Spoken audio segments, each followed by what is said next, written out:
Ramses Wallard. Hoi Tom.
Ramses Wallard.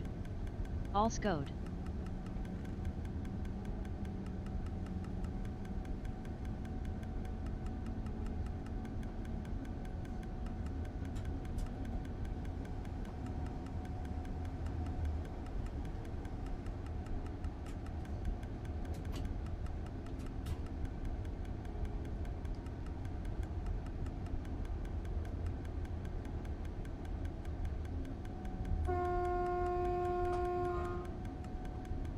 Ramses Wallard.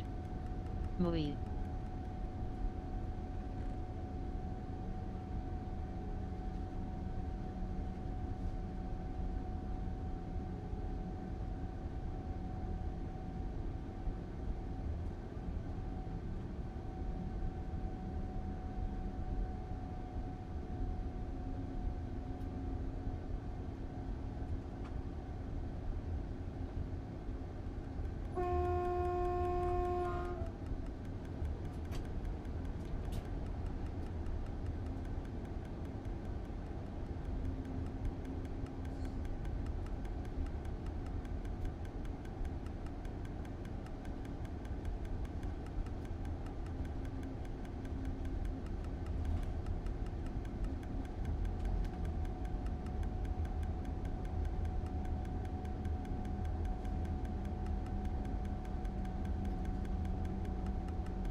Sohuf Ayat. Hi.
So I just dived in the dumpster again on the way home from hanging out with some friends.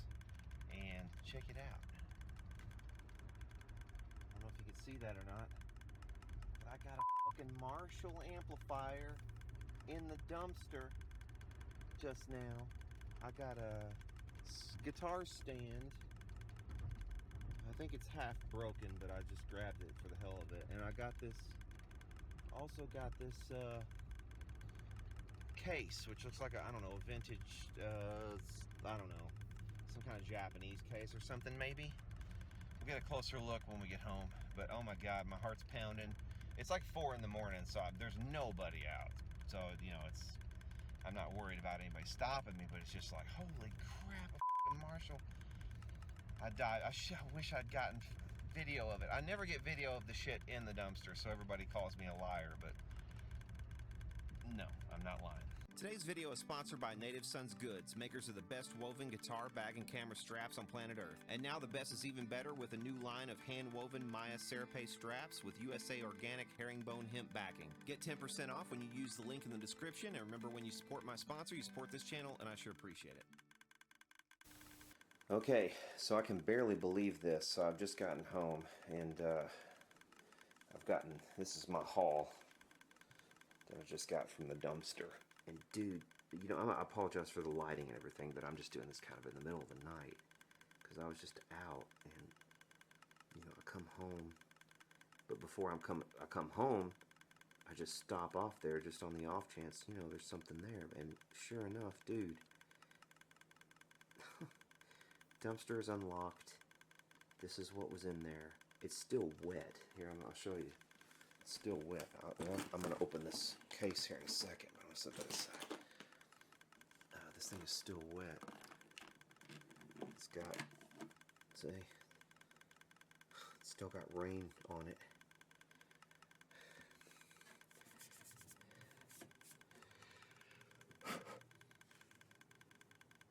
And they don't even pull the cord off of it, you know? They don't even pull out the cord. They don't attempt to take the logo, you know, just in case one of their employees needs a Marshall logo. I mean, how many times do you see one of those broken? And all of the knobs, I mean, come on, dude. This thing has got 1, 2, 3, 4, 5, 6, 7, 8, 9, 10, 11, 12, 13, 14, 15 freaking Marshall knobs. And they just throw them in the dumpster, and then the handle, you know, I mean, even all the hardware off this thing is worth saving, surely. I did pull out that stand right there, but it's broken on the top. I do have the other piece. I was able to find it. It was kind of sitting on top of some bags, and it's broken. But then I saw this was sitting on top too, so I grabbed it. And it's got a adapter. It's like a stereo adapter and a cable. I mean, it's a shitty cable, but it's still a cable. But yeah, I got this, and I was like, oh man, you know, I know there's nothing in it because it's light. It's a light case. But, you know, I got it in here, and I opened it up, and look at this. Yeah. So, you know, it's obviously, you know, seen better days, but I can fix that. And then this is a real leather strap. And look at this. Handmade in Nashville, Tennessee. Music City Strap Company. This is real leather, dudes. Look, it's a real leather strap. It's like lipstick red. It's a good goddamn strap, but they threw it away. Had some picks in there too, just rattling around. But why the hell would you not just grab that out and say, hey, you know what, I'm going to take that home with me. That's a cool strap. Why? It's absolutely insane. Hey, what's up, guys and gals? Brad the Guitarologist here. In this video, I'm going to take a look at this thing. This is an MG 100 HDFX that I just pulled from a dumpster. Yes, just pulled it from a dumpster. And you can see here in my front seat of my car, driving down the road, bringing it home. I found a couple of other things in this same dumpster. And this one was in there, and it looks to me like it's in pretty darn good shape. It did have some water, you know, like it had gotten a little bit wet because it's been really rainy here. But I'm just dying to know what's wrong with this thing, why it's screwed up. Because I mean, it looks really, overall, it looks really great. I just now noticed that, actually. I really couldn't find anything else wrong with it. In fact, they even threw away the power cable with it. I just don't get it. But like I said, it did get a little bit wet. There was a little bit of water back here on the back. But once again, I mean, you could see just in really good shape. I mean, it's like brand new. You know, I know it's not brand new. I think this is a 2005. So it's an older amp. It's not a new amp. And oh, it's got a little scar right here too. Yeah, it's definitely not a new amp.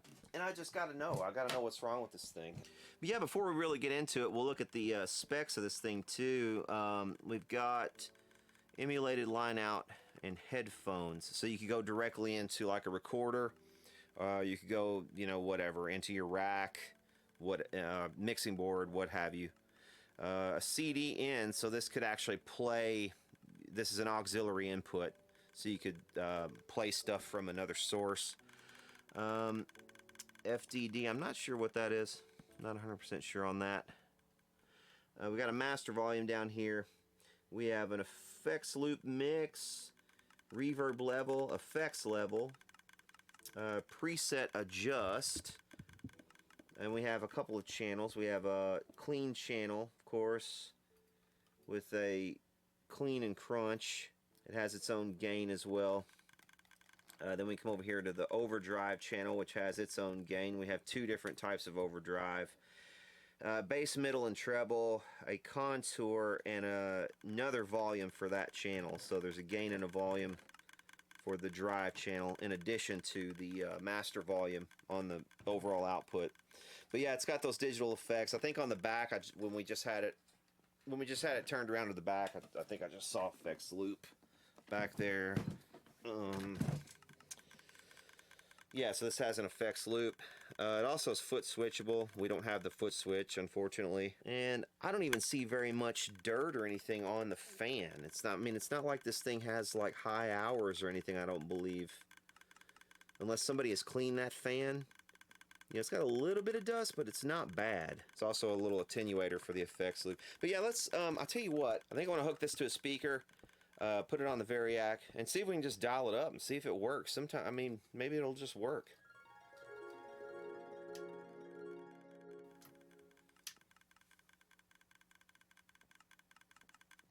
All right.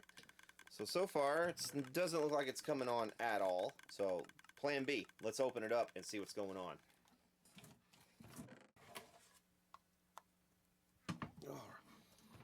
Well, I already do smell something. It smells like something may be burned, so that could actually be helpful. And you know, it's not a new amp, and you can see that just by the cobwebs and stuff that are in here. And that also probably means it hasn't been looked at very stringently by anybody. If it still has cobwebs, I didn't bother to even clean them out. Of course, you know, why would they? I guess if they were just going to throw it away. My first real suspect here, obviously, is going to be the transformer. The thing. Ooh. Okay, so that's missing a bolt on that transformer. I wonder if that's in here somewhere. Did I just hear it? All right. So obviously that nut is missing. So and that spacer right there has been pushed out. So they may have started to take that out, perhaps. That's odd because it doesn't look like these have been broken. See how these have up here? You see how they have a little bit of a kind of a seal on there? Like that tells you whether or not that's been taken out before. This one does not look to have been broken, because you would see the seal on that broken. That's kind of one of the ways they would determine whether or not to honor a warranty or something like that, if that seal had been broken and parts have been changed. It does not look like at least these top two have been broken. Yeah, that one's questionable. It's hard to see that one. But I don't think that one's been broken either. But why this one over here would have been undone like that, I'm not sure. Okay, see, obviously this is the fan. This is the output, but we had a situation here where this wouldn't come on at all. Oh, we have a blown fuse. Blown fuse right there. Blown fuse. Now, why would the fuse be blown? You know, of course, we don't know. Could be a number of things, I suppose. Could be a bad transformer. We could have a shorted capacitor somewhere. Could be a bad solder joint on this board. But look at that. That's been moved. Also, you see how that's been kind of moved down? You got it there, but it's not really centered on there. So I kind of wonder if they took that out, maybe didn't have the correct fuse and just kind of said to hell with it and threw it away. I don't know. Of course, it also could be that there's something blown. Tell you what we will do. Let's go ahead and pull the board. I want to get a look at the bottom of the board. Why the hell not? So let's pull these knobs off of here. And why they didn't do this before they threw it away, I don't know. I mean, this is a ton of knobs. I mean, you might as well on something like this, it seems like. I mean, especially, it's a Marshall style knob. You can use them. I don't know. Hell, I'm sick of trying to account for people. I'm just sick of it. Takes 2 seconds to salvage some stuff, what you can salvage off of something, and then just throw the rest away if you don't believe it's worth your time. You know, some of the stuff could be worth your time, though, if you just took a second. But some people don't. I guess they don't have a second to take, so I think I'm just going to break them loose, and then we'll do the rest by hand.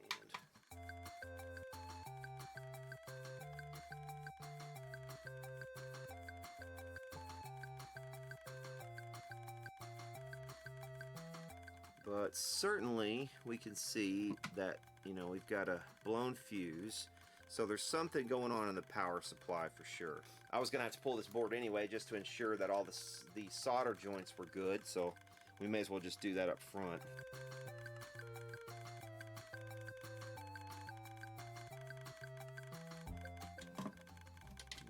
Get up off of there. That's the only thing, man. Sometimes these are so hard to maneuver out because they're just barely able to fit in the first place. If they just engineered this with just a fraction of an inch more room, it would have been a little easier. But what we want to pay special attention to over here is the power section of this board. That's going to be most of the stuff over here. I can't really say I see anything. It all looks pretty good to me. It's funny too how, I mean, if you wanted to lift some fingerprints off this board, you really could get a good set of them, because there's fingerprints. Look at that. It's like a perfect fingerprint. There's some more down here that are like perfect. It's almost like they were lifted by cops. Yeah, I don't see anything. Solder-wise, I don't see any problem. Yeah, that's the only thing I see burned right there, a fuse. Let's pop a fuse in it and see what happens. Okay, I don't have a 3.15 amp, but I do have a 4 amp, so I'm going to try this. Alright, let's dial her up, see what she does.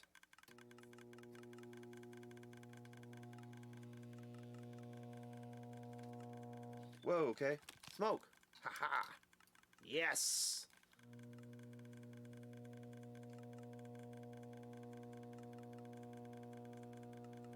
Fantastic.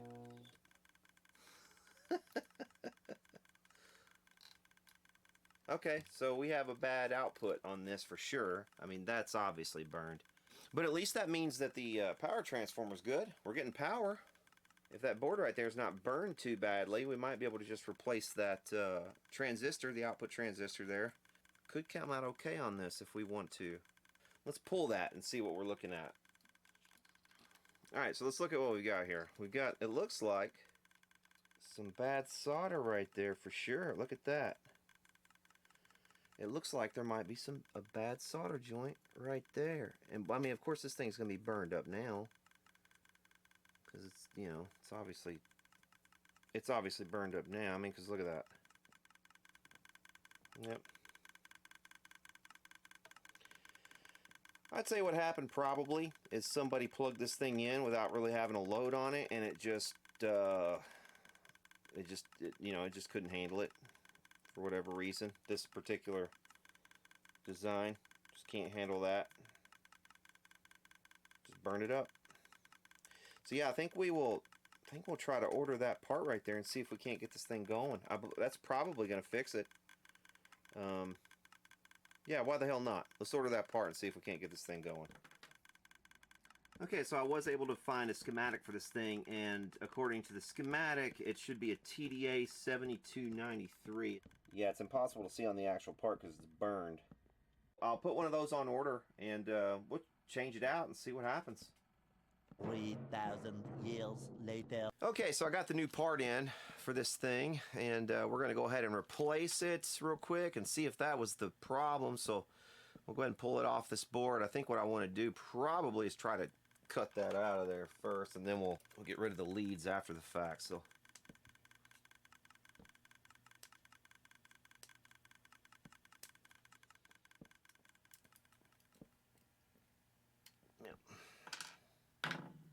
yeah, the board was definitely singed.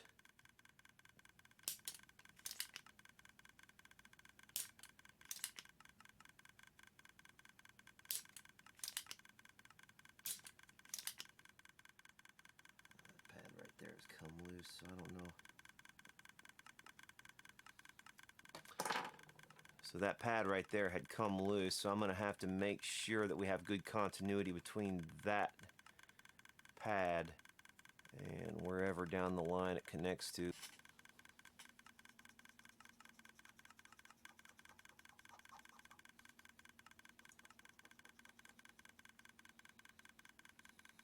All right, we just stuck a little bit of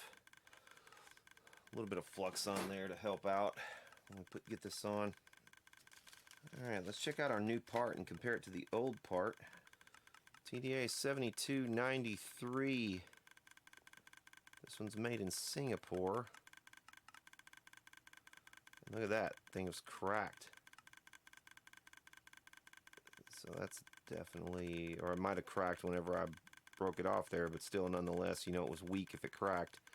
Look how hot it had gotten. Here's the replacement.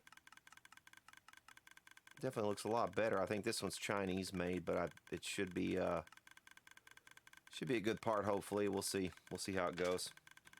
I think at this point we're just ready to fire it up and see what it does.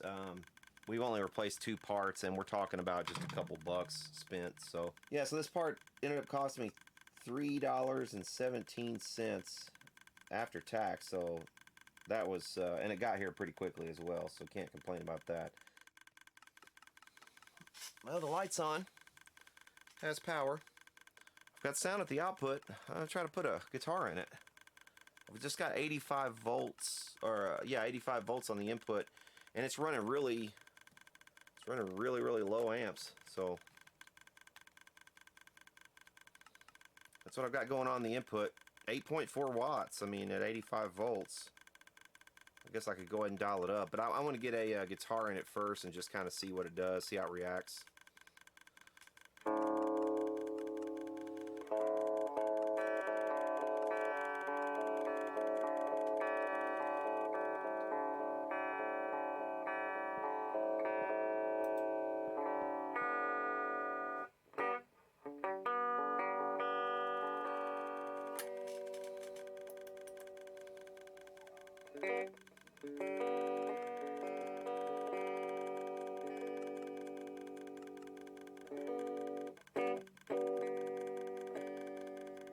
The effects doesn't seem to be working, but I wonder if that's switchable.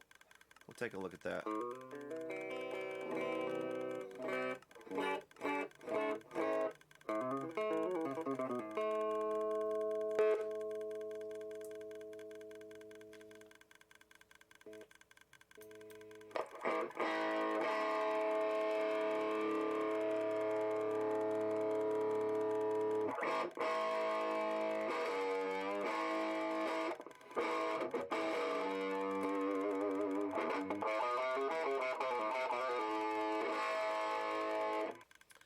Well, point is, it does work. We have to obviously see what's going on with the effects. I wonder what is going on with the effects. Why aren't they working?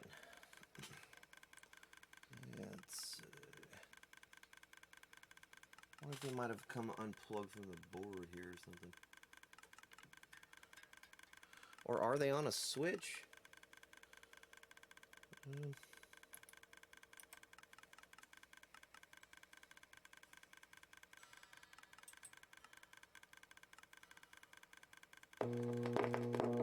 Uh-oh, uh-oh, uh-oh. Oh, there it went again. Oh, shit.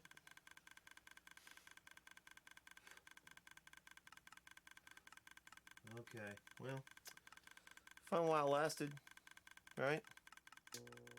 I knew I should have ordered 2 of those. I thought about getting 2 of those things just for the hell of it, because I thought, well, if it burned once, it'll probably burn again. And, it would make sense to go ahead and grab a second one, considering how cheap it was. Okay, so a part of me wanted to just give up after that first failure there, because I'd already waited on that part, and then I just smoked that second output chip. So I think I'm going to go ahead and do some more tests on this. I'm going to probably pull each and every one of these little capacitors down here and test those individually, because I suspect it's probably one of those that's shorted. I can tell you that without that plugged in, this thing is stable. It's on and working just fine. See right there. And it's working as a preamp. I've got headphones plugged in and I can get sound, and this thing works fine as a preamp. So we've definitely got the problem on the output board, and I believe it's probably one of those little capacitors that was shorted that was taking that out. So it took my second one out along with that first one. But yeah, just to verify that we're not, we're not getting a massive over voltage or anything like that, I tested the first few pins on this connector. Pin 1 is 43 volts. Pin 2 is 43. Pin 3 is 43. Pin 4 is negative 43. Pin 5 is negative 43. And pin 6 is negative 43. And while the schematic doesn't give me the voltages on this particular page, I'm pretty sure that that's not over voltage. We can at least see here what we're looking at. We do have 1, 2, 3 positive voltages coming in on the power rail, 3 negative voltages coming in. Here are our 3 output connectors here.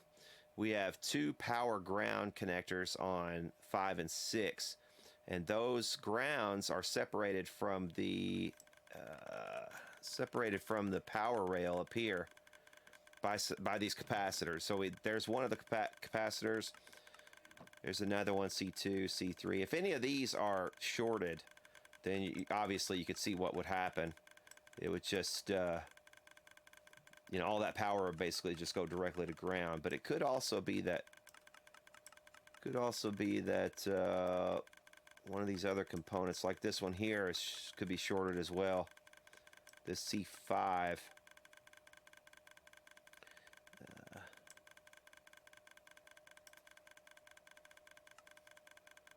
So yeah, I think what the thing to do here would be to pull each one of these capacitors one at a time and just test them out of circuit. Make sure that they're all good. If they're not good, just go ahead and replace them, or if they're questionable, go ahead and replace them. Test all of test all of the paths to make sure we got continuity on all of these traces, because I did have at least one of the pads that was coming off the board. So it's, I did test that as well, and it does have continuity to the other points in the circuit. So I don't think that was a problem, but I can double check that too, just to make sure. But yeah, I'm not going to give up on this. I'm going to order that part again, and we'll see what we can do to this. Maybe we could salvage it, maybe not. But I'm thinking, if nothing else, the problem is definitely on this output board right here, because, like I said, the power coming in here is 43 volts positive, 43 volts negative, and I don't think that's excessive. So yeah, we're going to be looking pretty much squarely right here. It's one of these components, probably one of these capacitors. All right, so the pad that was worn, that was coming off, I think was this one. And this is the area of the board that was getting hot the first time around on this side. I think the second time I was seeing smoke coming from over here, but the first time at least it was coming from here. And there's a the C5 capacitor is right here. So I'm going to pull this C5 out, and we'll see what this one looks like. Okay, I think I figured out what's wrong with this board. If we go from the... Okay, so these first three right here are the positive voltage. So I'm going to stick it one of my leads here. Okay, so we'll just make sure that's continuous, and it is. Okay, so this all tests continuous right there on that pad. We're good there. Oh, it also, we get positive voltage on this pad here. We also get positive voltage here. And the thing is, here's what I found. If I put my lead right next to it on this pad,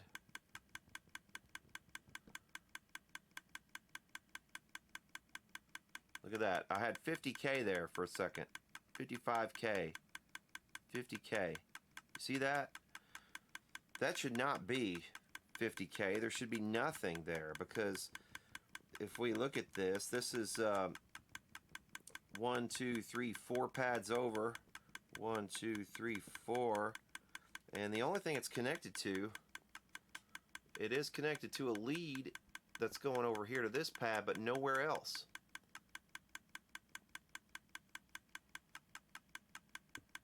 So what that tells me is there is a connection of 50K resistance from this trace right here to this pad right here. So this board has been cooked. The board is conductive, and that's probably why the thing burned. It probably it just cooked over time and got hot and just became conductive. Anytime you have a voltage present and you have a resistance, you're going to have a voltage drop.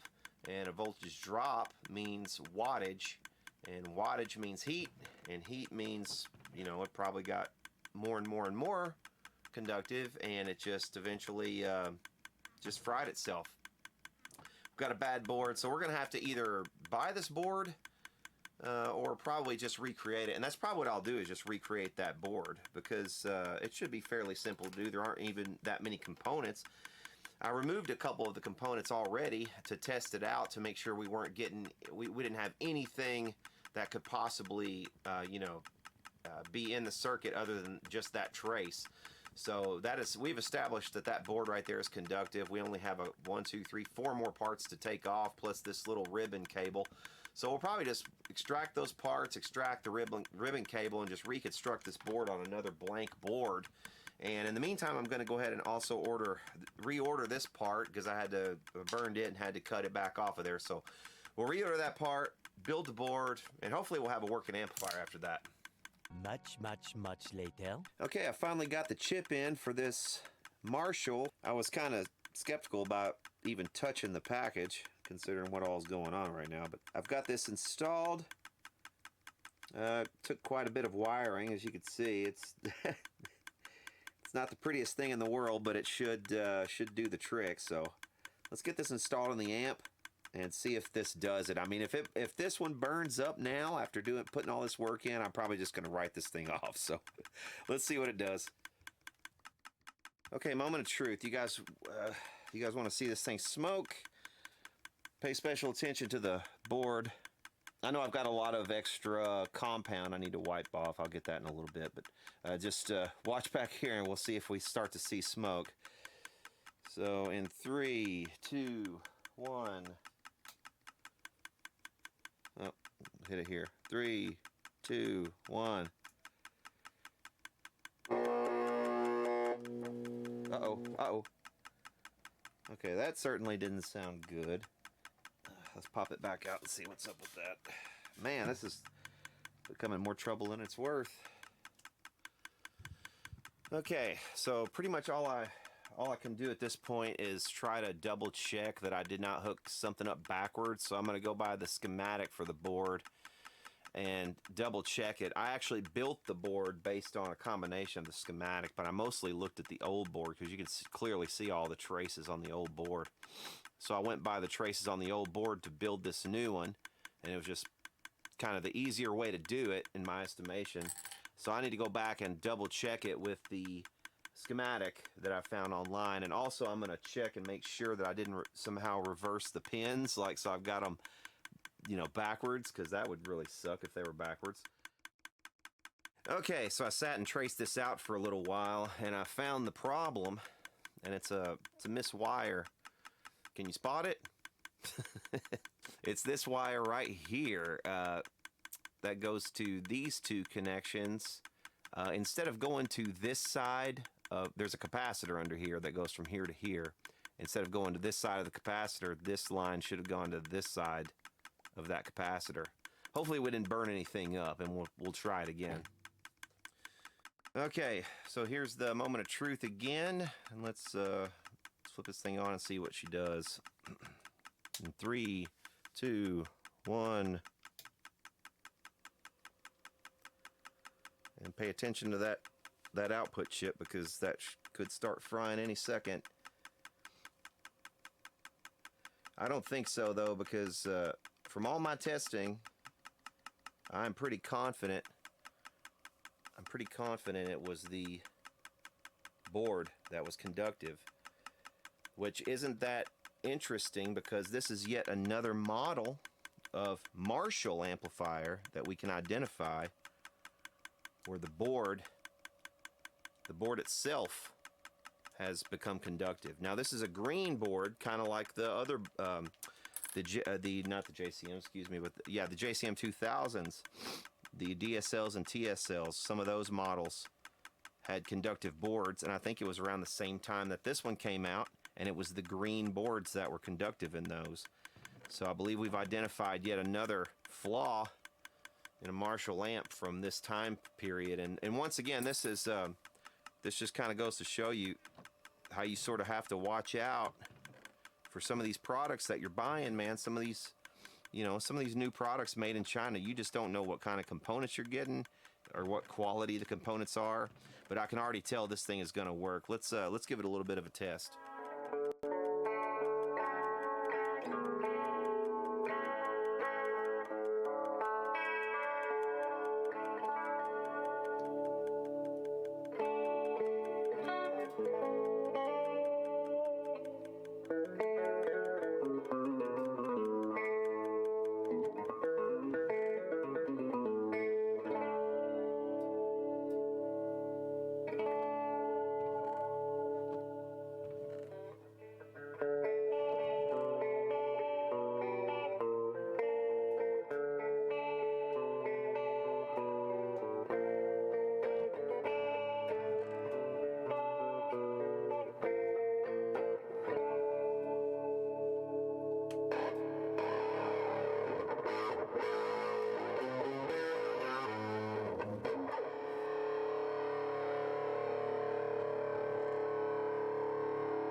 It's moving day for the fire ants.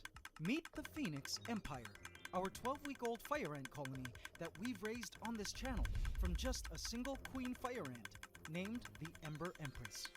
But in 12 short weeks, the Ember Empress, in her humble test tube chamber, has amassed an utterly explosive fire ant army that I felt was ready for their next big step in life, receiving their first proper ant farm. And you guys will love their reaction to their new home as they get to experience the act of digging tunnels for the very first time. Welcome to the Ants Canada Ant Channel. Please subscribe to my channel and hit the bell icon. Welcome to the AC family. Enjoy. They don't know it yet, but the inhabitants of the City of Ashes are about to get the living space expansion of their lives. Be sure to watch until the very end to see how the fire ants like the new ant farm you guys actually voted for and chose for them in last week's video, as well as how happy they are to finally have the opportunity to dig tunnels. The queen also does something super funny during the move, so stay tuned for that coming up. Now before we go ahead and introduce the Phoenix Empire to their brand new ant farm, I first wanted to see if any of you can spot what amazing thing I saw this week in the colony.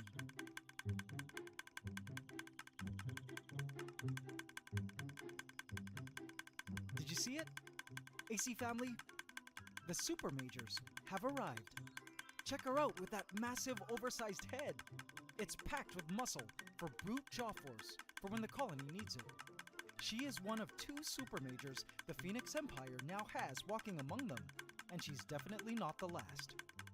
Now the Phoenix Empire's brood has constantly been increasing every single day. It's almost mind-boggling to imagine that the workers are tending to each egg, larva, and pupa, providing them the care they need, leaving no fire ant baby neglected.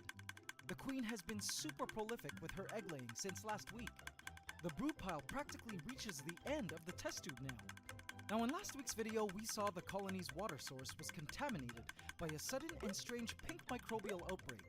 And by the way about that, one of you AC family commented saying the unidentified pink microbe was actually Serratia marquescens bacteria, which occurs when there is a pet or animal waste in water. One or several of the ants must have disobeyed the colony rules and went to the bathroom onto the cotton. My guess is the colony bathroom areas have become too full because they've set up another bathroom site here. And so some ant decided to ruin it for everyone else and went to the bathroom onto the cotton. Boo! Just kidding. Contaminated water is rich in phosphorus, which can breed other harmful bacteria. So we gave the colony a fresh new test tube, and thankfully today, the Phoenix Empire will be moving out of here. So let's give the Phoenix Empire what they need right now. Behold, their new ant farm, an AC ant tower from antscanada.com. You guys chose this formicarium for the Phoenix Empire in last week's vote. I can't wait for you guys to see how the Phoenix Empire reacts to it once it's connected. Let's remove the red film for now. Now before we watch the ants move into this ant tower, we need to quickly prepare it. First, we'll add some hydration medium to the bottom ring. This is cocoa fiber. You can use cotton, sand, or even leave it empty and just fill it up with water. But I prefer cocoa fiber because it's highly water absorbent and doesn't mold easily. The ants won't be able to get into this layer, but it will help hydrate the entire nest and can be replaced if needed. I trimmed off the flyaway with scissors. Next, time to add the digging medium. More cocoa fiber, pressing down lightly with tweezers to ensure the ants have some integrity to their nest structure when they dig. Today will be the colony's first opportunity to dig, and I knew they'd love digging into this cocoa fiber. I always see them trying to dig tunnels in the fire forest, so they'll surely love digging here. I appreciate that most of you out there felt it was an important thing for the fire ants to satisfy their innate need to dig. I'm sure if the Phoenix Empire could, they'd be thanking you today. Alright, and now for a quick water pour to hydrate the medium. And though not necessary, I created a starting hole for the colony so they could begin the digging process sooner. I popped the lid back on, and now all was set. Now all I had to do was detach the colony's test tube from the AC test tube portal and connect it to this port. Here we go, guys. Let's do this. Carefully detaching the test tube, I used my finger to plug up the nest hole of the test tube and placed a plug in the test tube portal. I then placed the test tube into the new ant tower. AC family, let's watch. The ants emerged from the test tube hole and cautiously inspected the new territories beyond. That's funny. This doesn't smell like the test tube portal they were used to. Time to inform the colony. It called for nearby ants to come check things out. The colony at this point had no idea they were in for a big move soon. Come hither, pheromones, were beginning to build up at the entrance of the test tube, which attracted curious ants to come join the inspection party. Finally, some courageous ants make the brave move and step onto the virgin lands of their new nest. And so began the awesome process. OMG guys, come check this awesome place out, the scout shouted with pheromones, which brought a wave of ants pouring into the ant tower. This message made its way back to the colony, which brought forth a barrage of workers coming to inspect the rumors. It's amazing how you can actually visually see how a message makes its way to a whole ant colony and how some workers drop what they're doing to check things out. Soon the ant tower was the new talk of the town. And guess what? They've discovered our starting tunnel. Soon, message of this starting tunnel will also make its way back to the colony and hopefully give them the idea to make the mass emigration into the ant tower. As expected, ants within the starting tunnel released pheromones to attract other ants to come check it out. Now to help speed up the moving out process, I also used a bright light. This here is an LED energy saving bulb and doesn't produce much heat at all, but does produce a lot of light. I don't recommend using heat to move your ants out of a test tube as you risk cooking them, but light works well as it makes them uncomfortable and want to move elsewhere, like our starting tunnel in the ant tower. Now it was in this very moment that I stared at the colony. I knew that these were probably the last moments I would get to fully admire the colony like this, seeing as they would soon be moving into the digging medium. I knew I would be missing the queen and seeing the brood like this, all with various colors due to the different food I'd been offering the colony over time. But inside, I knew it was for the best. Our Phoenix Empire needed to dig and feel more at home. Also, we can probably connect an AC hybrid nest in the future when the colony is much bigger and get to see them again there. I was surprised to see that it hadn't taken the ants long to expand from the starting tunnel. They were busy preparing new tunnels and chambers to accommodate the colony. I watched the colony for a couple hours as they made preparations for the official move. Ants dug and dug. It was important there was enough space for the colony to fit so that no brood would be left on the surface, exposed to the elements and potential predators. I replaced the red film so the ants underground would feel they were in darkness. And before I knew it, the time came for the whole colony to move.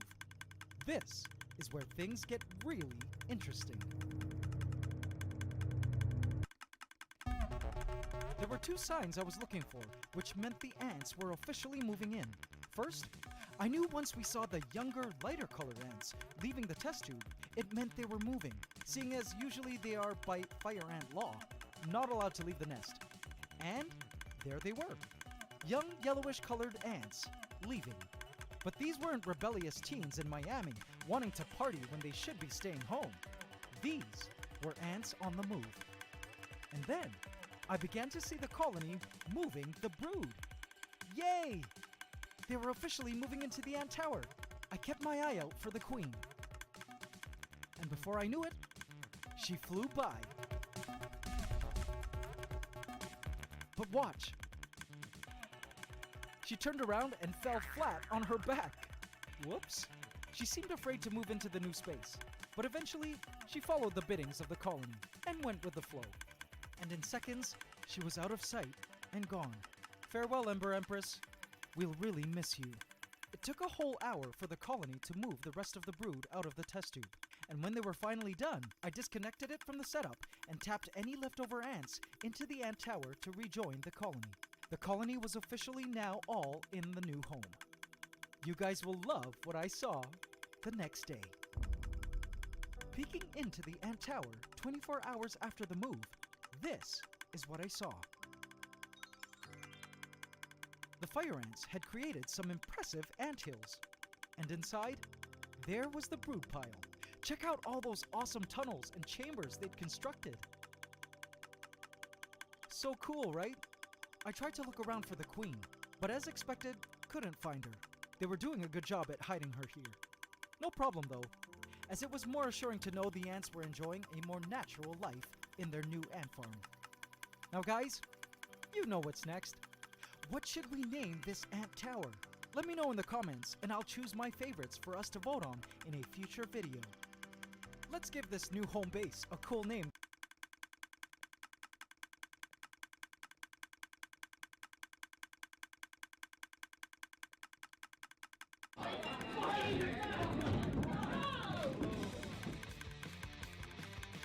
In Copenhagen, someone asked Daniel Muggleton and I about the most ridiculous experience we had while on tour in Europe. So this clip is a combination of us telling the story, the actual footage of it happening, and some of the fight.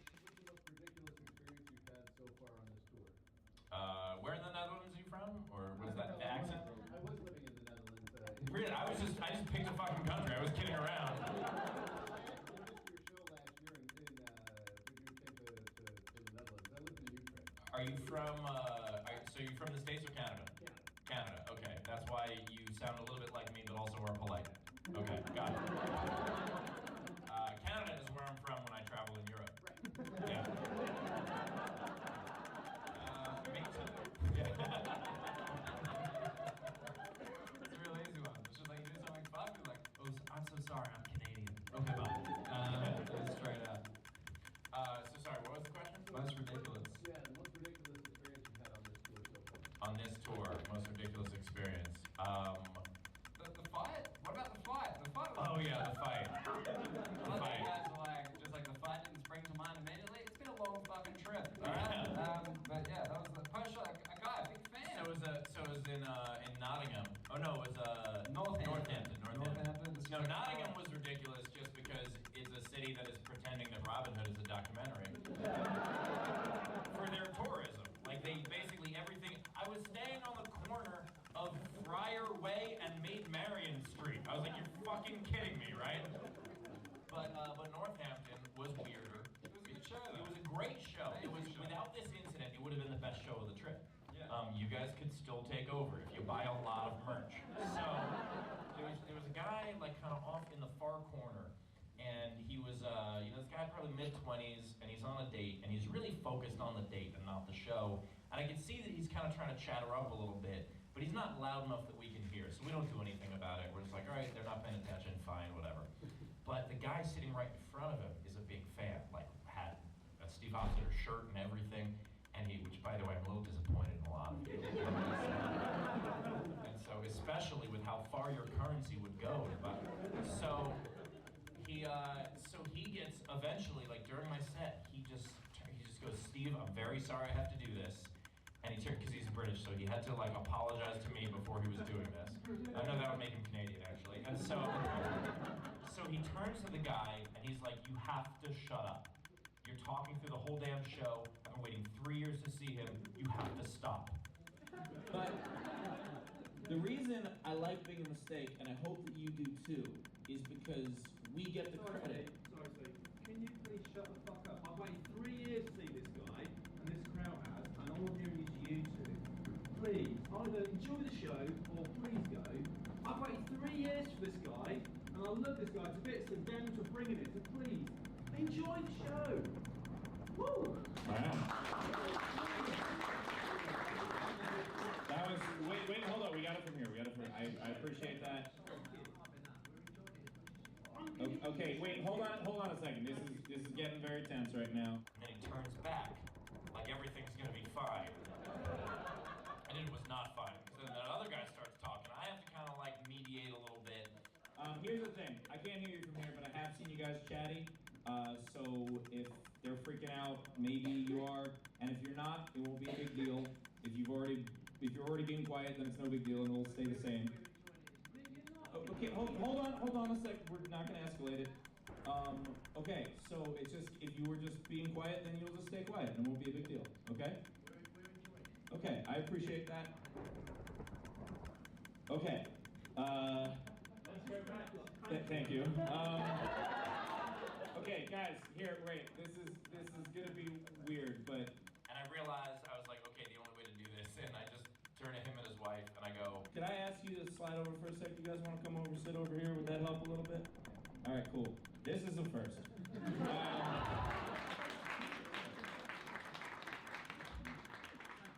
I did teach briefly, and I just feel like something's going on. I don't know who's right, but I'm separating you.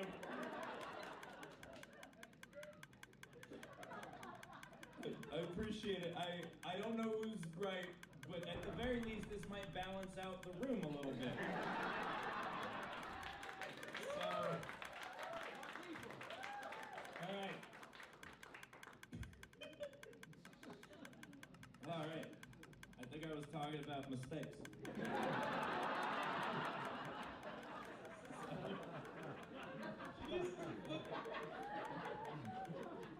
All right.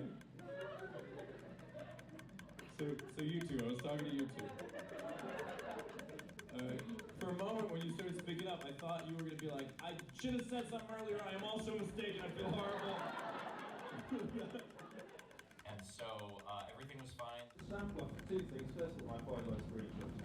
That's okay. That was we figured it out. The person who has been waiting 3 years has a question. Who's like, fuck, I've been journaling about this one. If you didn't have a question, I'd be a little hurt, honestly. You should be. Yeah, you guys are wearing my shirts. Oh, is that you? Yeah, so that's the fucking Canada yeah. shirt, and that's the one that says Steve Officer. And I see you're wearing the tour shirt, which I very much appreciate. And yet it took like 10 minutes of the Q&A for them to be like, all right, now's the time. This is about my ex-wife now. I'm gonna fucking murder you. Okay. Sandwich-based question. Yeah. Okay. Copenhagen, Yes. where they have a policy about open sandwiches. They have a policy about open sandwiches. I wonder what your thoughts are on the sandwich. No, all right, let's not. Let's fill me in here. He's an American. He doesn't know where Copenhagen is. Like, he thinks it's an ice cream chain. Do you guys have that here? All right, good. I was wondering if that joke was Australia only. Fucking, I love this cunt so much. Anyway, so what was I going to say? Copenhagen, what is Copenhagen's open sandwich policy? Did you vote to remain or leave? Because, pardon? You haven't voted yet. Oh fuck, thank God they waited for you. We gave you enough time. That's wonderful. I just want to hear about the sandwiches. I want to experience them personally. Yeah. So Copenhagen, is there a rule that you can't have an open sandwich? No, it's an open sandwich. So is that a sandwich or not? So, you're saying that they're traditional sandwich. I thought you were saying there was a law on the street, like in the States, you can't have open container. Like you can't have like an open like beer. And in Copenhagen, they're like, drink all you want, but these sandwiches have to stay inside. Strong attempt at a Danish accent. Love that. Love that energy. And as close as possible. Yeah. So, But- wait, anyone want to hear? We'll go back to this. You want to hear Dan's American accent? Let's not do this. He's been doing this to me all fucking week. What, do we have to do the background of the character? No, just do the accent. No, we're going to do the background. All right. The background, the guy's name is Dick Johnson. Middle name Peter. Middle name Peter. And he's always trying to learn a foreign language via a headset. Do we care? So it's two. Crowd member just be like, sorry Steve, excuse me, I'm so sorry. Shut the fuck up! As it is to start doing comedy. Yeah. Nicely done. And fucking the crowd does callbacks. I like this. This is good. See, that's about as easy as it is to start doing comedy. You gotta around that. That's nice. A crowd that does callbacks and heckles itself. So that's great. Yeah, wasn't that amazing? That would never happen. Would that happen in the States? Like a crowd member just be like, sorry Steve, excuse me, I'm so sorry. Shut the fuck up! Like, it was amazing. No, in the States it would just be a fight. That's all it would be. Or a woman named Karen asking to speak to the manager. That would be So that was Karen. Excuse me, where's the other half of my sandwich? That was Karen. That was, I distinctly ordered a sandwich, and then her date Dick Johnson steps in. This isn't a sandwich, this is sandwich ingredients. I love freedom.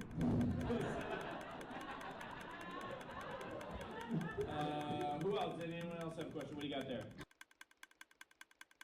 Have you been to Greg's yet, Steve? Have I been to Greg's yet? Oh, I tried to take you to Edinburgh. So he tried to take me to Edinburgh, but I had heard of Greg's. And Greg's in the States, there's a coffee chain named Greg's with just 2 G's. I mean total. Greg's has 2 G's at the end. Yours has 3 G's, which is funny to do to people. One of my favorite things to do is to tell someone that the word gullible is spelled with 3 L's. Like, oh, no, it's not. Like, yes, it is. It's not Moreau. The show ended, it was great, and then... It was like an hour. There was like an hour between that and the end of the show. And then like he goes off to sell merch. I don't know if you know, but Steve has merch. Can we mention that more? Yeah. He goes off to do that, and I'm just like on stage, kind of like just like looking around, seeing if anyone thinks my tracksuit's cool. And then you just kind of see this commotion, and the guy sitting on the corner is like come up in front of the guy, and like there's like a 30-year age gap, 25 Yeah, the guy who asked him to be quiet was probably in his 50s. And this guy, so we all of a sudden, we hear glasses break and tables start moving out of the way.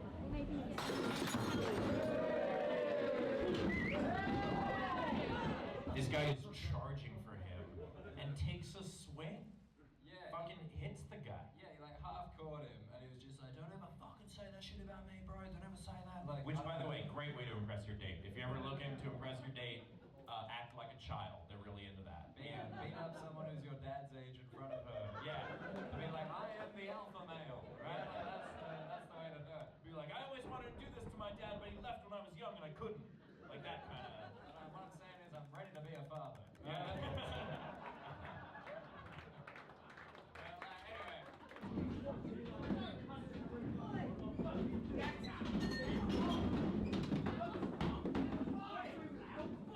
For some reason I'm involved. Like, I don't know if you can tell, I'm not ready to settle any disputes. Like, that's not my energy. But I'm not gonna be like, hey, like, go get off him. And this other guy, he looks like a werewolf. The guy looks like a werewolf. To the fans' credit, 8 different people descended on this guy. It was cool. My camera was still rolling. I got to watch the whole thing later. So, 8 different people, and you might as well, depending on if it's needed in court. But 8 different people descend on this guy and like just peel him off. He tries to take a swing at another one and misses. Yeah. Get out. Yeah, and then there's this guy at the front, he like kind of like a werewolf, but like an old werewolf. You know, like he'd already been a werewolf, and now he was just trying to drive a bus for a living. You know, He's tired of being a werewolf. He's like, I've seen too much. I've seen too many moons. Just chill it out. Like, yeah, anyway.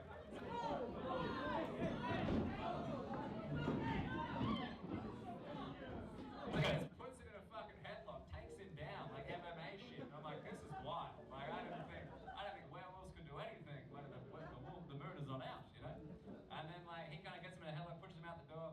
And my favorite bit of the whole thing was like he was from Leicester. I don't know if you know anything about Leicester in England, but this was the comment at the end. He's like, mate, you know, pretty good night, but when that fight happened, fucking great night. But he came to the show the next night. Yeah. The guy who got punched, not the guy who punched the guy. He's like, I fucking want round 2. Like,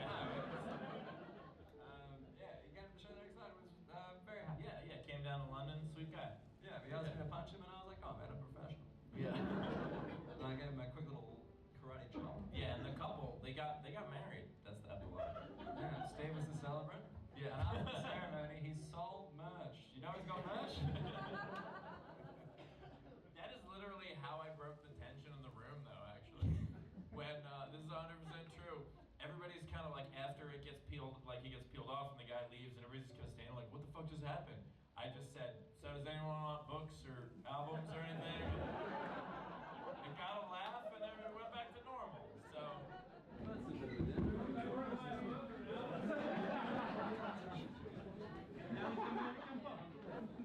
Sorry, that was definitely the highlight of the tour.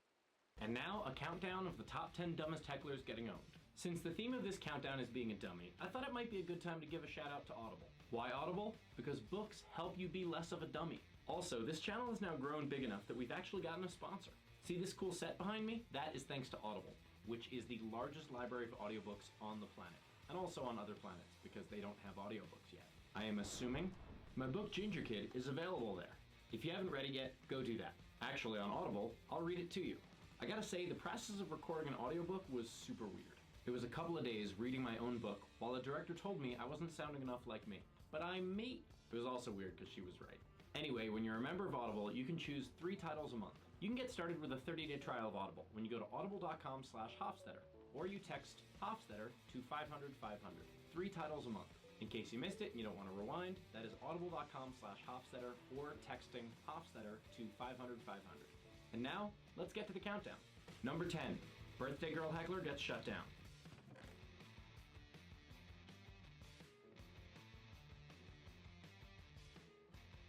Queen's official motto is embarrassing.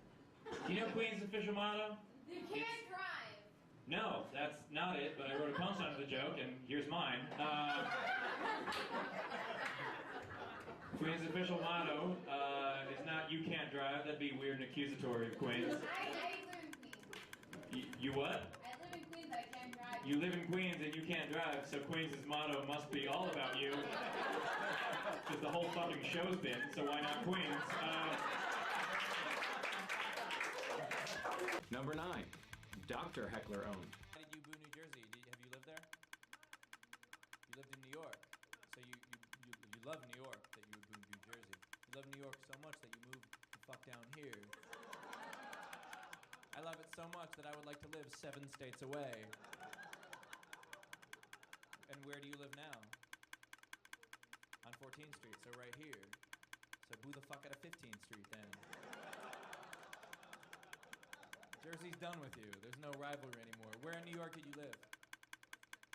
Westchester County. You didn't even live in New York City. Boo in Jersey like you're from fucking Brooklyn or some shit. Be like, boo, New York represent. Meantime, the New Yorkers are like, where the fuck are you from? Westchester County is just East Jersey. That's all it is. Oh, I'm so terribly wrong. I'm so terribly wrong. I'm kidding. Your mini malls are way different than Jersey's mini malls. Your diners, Jersey's diners. Your mini golf, Jersey's mini golf. In fact, you're totally different because you have a different fucking letter in your state name, and that makes it okay to boo other places. Here's the thing. I'm gonna boo Jersey because I fucking have to live there. Wait, what? What did you just say while you were texting? You can't talk shit while you're texting unless someone's sending you notes. You're like, what should I say? Boo. Boo! What were you saying there, Smurf? Binghamton. You were talking shit about Binghamton? About some people from Binghamton who were... Oh, Birthday Girl is from Binghamton? Well, thank you for bringing that up. Because I was sitting here being like, you know what, this isn't enough. I'd like to bring Binghamton into the mix. And where are you from? Stop fucking texting! Do you have a child at home? You're a doctor. And you're texting a patient right now? You're texting... Okay, first of all, even if she is a doctor, that's got to be the worst fucking care I've ever seen anyone give. I'm having a heart attack. Happy face.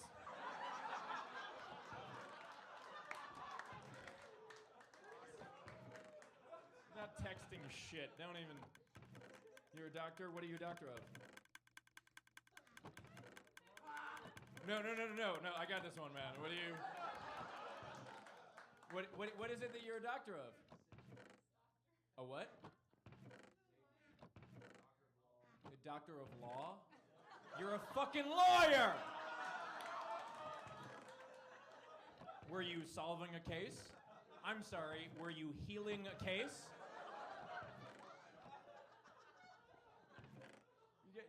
Once you get called out, just fucking own your shit. You're texting, you're making fun of Binghamton, you know, I'd ask you where you're from, but I don't fucking believe, I can't believe anything you say. What? Bergen County, New Jersey. And you're proud.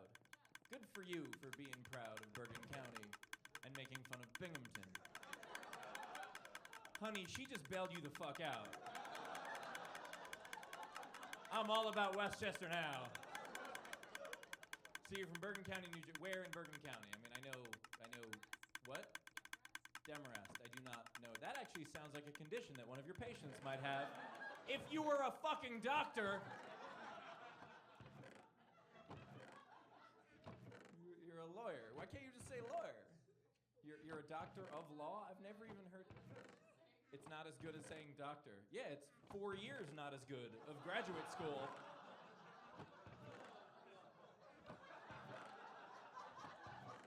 I'm a fucking doctor of comedy. Can't just pretend to be a doctor. People pay money for that shit. What kind of law do you heal? You're looking at me like this shit's my fault. You were texting and talking at the same fucking time. What kind of law do you practice? You don't even fucking criminal law. And are you a trial lawyer or you're a trial lawyer? You're a trial lawyer and you don't even want to fucking admit to being a lawyer. She told you not to. She was probably just being like, shut the fuck up, it's gonna go bad. This girl's the smartest girl in here right now. And are you the one from Binghamton? Now you can't fucking make fun of Binghamton anymore. Because she knew to keep her damn mouth shut. That is what they teach you in Binghamton. Where did you go to law medical school?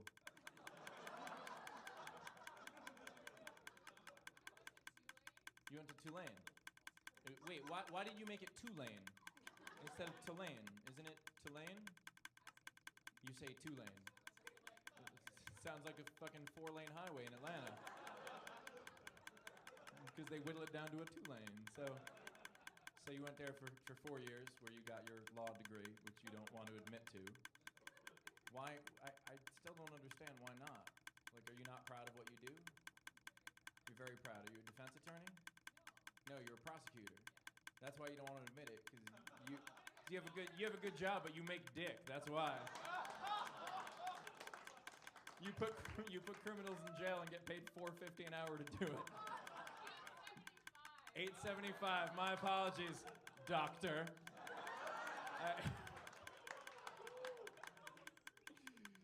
So you've learned not to text during a show now, right?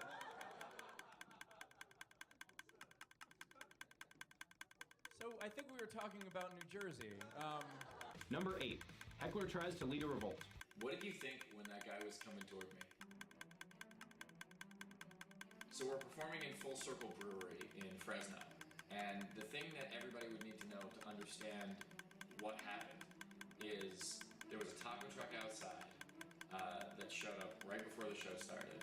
And there was also a train that we could hear that kept passing through every so often. Oh, there should not be kids in here. Aside from the fact that it's a comedy show, it's also a brewery.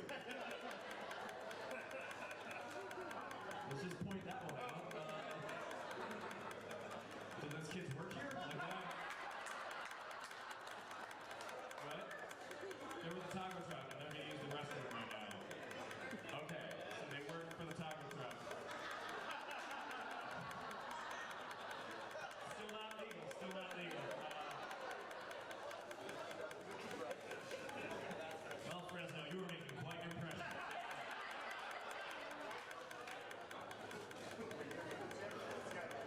Here's the thing, like, I live in LA, and sometimes people talk shit about Fresno, and I was like, I'm gonna go up there, I'm gonna do an awesome show, I'm gonna come back down, I'm gonna tell all of them they're wrong. And now I'm like, I'm gonna go up there, I'm gonna do an awesome show, I'm gonna come back there, and then I'm gonna be like, some of you were correct. That there was some stuff that wasn't completely off, okay? Be like, did a lot of people come to the show? Be like, yeah, a whole train full. I went right by, actually. Oh my god, that is... Well, all those kids together add up to 21, so come on, let's do this. All right. There's no way I could ignore what happened, but it's really the only thing I said about Fresno.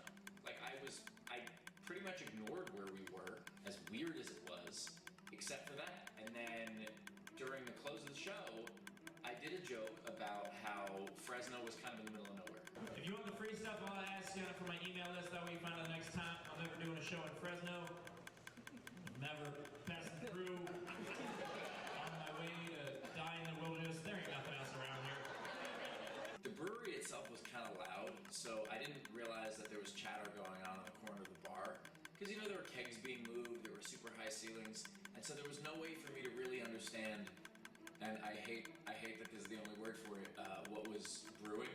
Going to San Francisco or Sacramento or whatever, and you're from LA, you go to 99, you just stop in Fresno, because that's your last shot. Basically, I have to pee, I gotta eat. You're like, let's stop in Fresno, or good luck, motherfucker. Like, that's... So overall, the show is great, and then as I'm closing, I noticed this guy suddenly walking out. Now, I didn't think anything of it, because at first I'm thinking, oh, he's just leaving. Maybe he doesn't like the show. Maybe he's got to get home for some reason. Not a big deal. So here's what I want to do to close the show out here. I'm gonna let you guys participate. This motherfucker's talking about Fresno. What up? What? Fresno's not a bad place. You're the bad dude. You think LA's all cool, dude. Is that what happened? I think you're bad at words. I think you're bad at comedy. Okay, well, you're in the minority. Job ain't words, brother. I love that he thought he was Norma Ray. Like, like leading the protest out the door. We should all leave, and then nobody left. I didn't realize the mayor of Fresno was here. If that guy had attacked me, would you have had my back? I was gonna have to like Jeff Van Gundy it and just grab a body part and hang on because I wasn't gonna stop him. They definitely didn't know who they were coming to see. They were like, that was so amazing. He's like, you're fucking with Fresno. Like, the last joke I did was about how Fresno is where you stop because everything else sucks. And he's like, yeah, fuck Fresno. What? I don't like words. And then he goes, my job isn't words. I'm like, yeah, I got that. I picked up on that. I understand. It's loading and unloading. I get what your job is. I think through most of it, I was more confused than anything. Like, I didn't even realize what was going on. Like, I wasn't scared at any point because it took me so long. By the time I figured out exactly what was happening, he was already leaving. What kind of self-conscious mother is he? Is he on house arrest in Fresno? Did he not leave? You're making fun of the one place that ever loved me. I got kicked out of Bakersfield.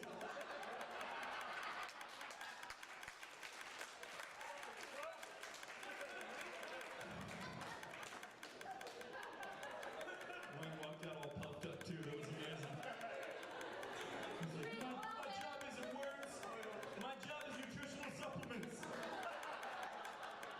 The thing that I dislike most about this guy is that it takes such an ego to watch 100 people having a good time with something and be like, this sucks, right, everybody? Like, it was a great show. We're all having a wonderful time. And he's like, I'm gonna lead you guys to freedom. And I was like, Fresno can be a little weird. And he's like, fuck you! It's the best place! You know what I love about most people from Fresno? You know. Because how can you not? I live in LA. Everyone's fucking vapid. The traffic's terrible. There's pollution. And I'm fine with it because it's 72 and sunny all the time. So I deal with that shit, and that's okay. And he's like, this is the only place. Is he a regular here? Is he coming here a lot? No? Because he's probably not going to go back. The entrance to the brewery are these glass doors that are stage left. And then there's this moment where everyone starts staring at the doors. And I had to try to figure out what was going on. What? Is he going to drive into the doors? What's happening? What? He just took the city bus? Are you fucking with me right now?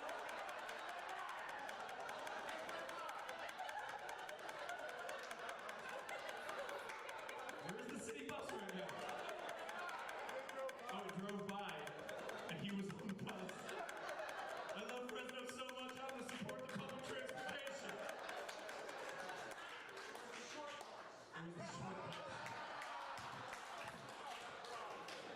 The short bus wouldn't have fit that steroided motherfucker. There's no way. By the way, I wouldn't say any of this to his face. He'd murder me. So, he'll come back next sitting up here with a teardrop tattoo. What happened? I think there's a moment in this clip where you can see that I knew that this was going to go viral. So what I was going to say is that I've had a lovely time.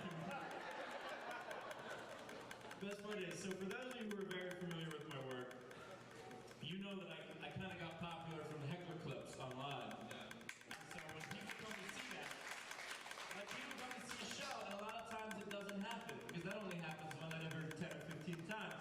So a lot of times people come to the show, and afterward they're like, oh, I wish that would have happened. And tonight, you got a live fucking show. So we're all part of that together.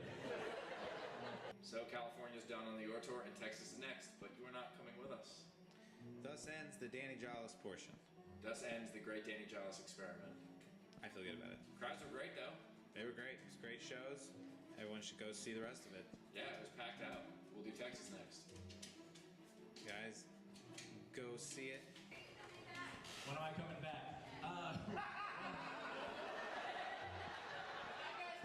First, you guys need to walk me to my car. So, I'm coming back probably maybe next year. If we do this again, it'll be fun. By then, those kids will be grown. That guy will be driving the bus, you know? I love Fresno. He needs bumper stickers. Oh, he's got bumper stickers. You folks were a lot of fun. You really were, and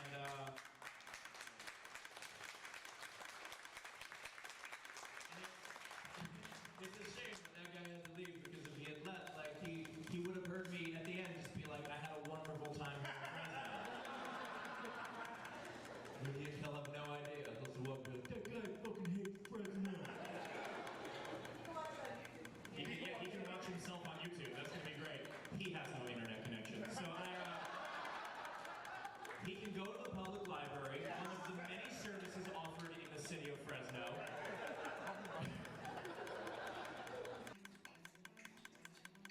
I mean, this is almost too thrilling. Number 7. Heckler accidentally cheers for the KKK.